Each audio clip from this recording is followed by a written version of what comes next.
एक युवक को पुलिसकर्मियों ने की बेरहमी से पिटाई, शरीर पर पड़े जख्म के निशान। Bureau report Garhwa. डंडई पुलिसकर्मियों के द्वारा मंगलवार को एक युवक को बेरहमी से पिटाई करने का मामला प्रकाश में आया है। घटना करीब 6 बजे शाम की बताई जा रही है। घटना को लेकर पीड़ित युवक अनिकेत कुमार गुप्ता ने बताया कि मेरी मां घर में बीमार रहती है, उसको सीना में दर्द हो रहा था। तभी मैं पत्नी को थोड़ा सेवा करने के लिए कहा तो वह आग बबूला हो गई। इसके बाद हम दोनों में बकझक होने लगी। इसी बीच मां आकर बीच बचाव कर रही थी। तभी मेरी पत्नी ने मां को धक्का देकर गिरा दी, जिससे मां चोटिल हो गई। तभी मुझे गुस्सा आ गया और पत्नी को लपट थप्पड़ दिया और मां को देखभाल करने के लिए बोला। तभी मेरी पत्नी घर से बाहर निकलकर शोर मचाने लगी। फिर मैं शांत कराने के लिए प्रयास किया, लेकिन वह गाली गलौज करते हुए थाने चली गई। थाने में हमें पुलिस के द्वारा फोन कर बुलाया गया। थाने पर जब मैं गया तो वहां पर मुखिया प्रतिनिधि महेश्वर राम सहित कई गणमान्य व्यक्ति अपने काम से वही थे।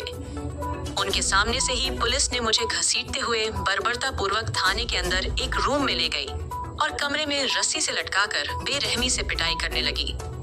पुलिस कर्मियों से हम लाख कहते रहे कि दोनों के आवेदन पर कानूनी कार्रवाई की जाए, मारपीट न किया जाए, लेकिन मेरी एक न सुनी और पुलिस मुझ पर लाठियां बरसाती रही, जिससे मेरे शरीर पर कई जगह जख्म का निशान है। अनिकेत ने बताया कि बीमार मां को मेरी पत्नी सेवा नहीं करती है, जिसको लेकर कई बार घर में झगड़ा हुआ है, जिसका सामाजिक पंचायती भी हुआ है, लेकिन फिर भी मेरी पत्नी मेरी मां को थोड़ा भी नहीं समझती। पुलिस द्वारा मुझे गुंडा की तरह पिटाई की गई है। मुझे न्याय चाहिए। इसके लिए मुझे जहां भी जाना होगा जाएंगे। युवक की पिटाई को लेकर स्थानीय मुखिया प्रतिनिधि महेश्वर राम ने कहा कि युवक को मेरे सामने से घसीटते हुए थाने के अंदर ले जाया गया और उसकी पिटाई कर दी गई, जिसका चिक चिल्लाहट थाना के बाहर तक सुनाई दे रहा था। मुखिया प्रतिनिधि ने कहा कि पुलिस द्वारा बर्बरता से युवक की पिटाई निंदनीय है। पुलिस को दोनों के आवेदन के आलोक में कानूनी कार्रवाई करनी चाहिए थी, न कि कानून को अपने हाथ में लेकर उसकी बर्बरता पूर्वक पिटाई करनी चाहिए थी। मामले में थाना प्रभारी अवधेश कुमार यादव ने कहा, युवक का घर का आपसी मामला था। उसकी पत्नी के द्वारा थाना में आवेदन भी दिया गया। जब युवक को थाना बुलाया गया तो वह थाना आकर थाना में ही अपनी पत्नी के ऊपर मारपीट करने के लिए उतावला हो गया था। उसको शांत करने के उद्देश्य से 1-2 डंडे और लपड़ थप्पड़ पिटाई पुलिस कर्मियों के द्वारा की गई होगी। बताइए। थाना प्रभारी हमको जिसमें दम होगा जो करना होगा कर लेंगे, अभी आओ माने हमके लिए बोले कि सर आप अन्याय के साथ चलिएगा तो हम भी खड़ा हैं, पिटाने के लिए भी करेंगे। क्या कह के मारपीट किया है? कि लड़की के हम मारे हैं। हम बोले कि सर मेरी माँ को भी मारे हैं इसीलिए हम मारे हैं। मेरी माँ को कोई मारत रहेगा तो हम छोड़ देंगे, इसीलिए हम अन्याय। कितने बजे घटना है? ये अभी 1.5 घंटा 1 घंटा पहले का घटना है। पर चली गई हमारा सास ससुर, लगता है फोन कर दिया। संतोष गुप्ता जो है वो शायद फोन कर दिए हमको, थाना वाला फोन किया। हम मुखिया जी के घर थे, हम जाए तो जाएगा। मेरा पिताजी है ही नहीं है, माँ एगो है, वो हार्ट पेशेंट है। हम गए थाना में, थाना वाला हमारा घर भी पहुंचा था, तो हम डायरेक्ट गए मोटरसाइकिल से हम पहुँचे। वो अपना बयान दी, हम अपना बयान दी कि सर इसे सब मैटर है, बदतमीजी की, अरे तरह में बात की, मम्मी से लड़ाई झगड़ा कर दी, उसी में मारपीट ही हुआ है। मेरा माँ का आवेदन दिया होगा, अब कार्रवाई कीजिए। अब क्या कीजिएगा आप ही ना जानिएगा, आप ही ना समझाइएगा। हमारे सास ससुर को बुलाइए। हमेशा का बात है, 20 बार 30 बार पंचायती हुआ, थाना थ्रू, पंचायती थ्रू, समाज थ्रू। तो फिर हमको अंदर ले गए, हम नहीं जा रहे थे। मेरा मोबाइल, मेरा पैसा कौड़ी सब ले लिए, चाबी ले लिए। अंदर ले जाए, एगो दूसरा कमरा में पहले बैठा, दोनों तरफ से ऐसे मारेगा रे, ऐसे मारेगा।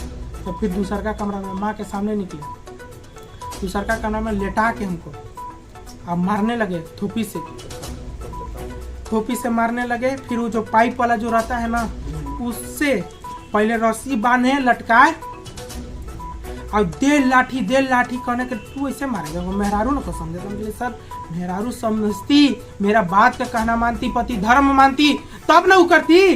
वो तब नीच घर के आई है, उसका कोई शिष्टाचार नहीं है, कोई एजुकेशन नहीं है, और हम पर साजिश रच रही है। हमको पहले अपना माँ का मारेगी, हमारा माँ का मारेगी, फिर हमको मारेगी, पूरा संपत्ति हड़पना चाहिए। और आज थाना से हमको 3 गो थाना वाला हमको, एगो लंबे लंबे थे काले काले, और एगो रॉय जी थे, क्या नाम था उनका, रोबन रॉय, वो मारे, और एगो और गोरे गोरे मोटे मोटे थे, वो मारे। हमको मार मार के एकदम धजिया उड़ता है। हम कहले सर यही अन्याय होगा, आप पहले हमारा सास ससुर को बुलाइए, समाज है सबके बीच में, हम काहे मुखिया जी को बुलाए। मुखिया जी के सामने सुभाष मेहता और मोती साहब, हमारे मामा, हमारे खुद अपने मामा, हमारा भाई दिलीप साहब, सब लोग जुटा था, सबके सामने मार मार के देखिए कौन आता। हम बोले क्या मर्डर की है सर, हम चोरी किए हैं, डकैती किए हैं, ये सब करते करते ये मार पीट कर देना, ऐसे मारा है, यहाँ पे मारा है, ऐसे कोई मार होता है।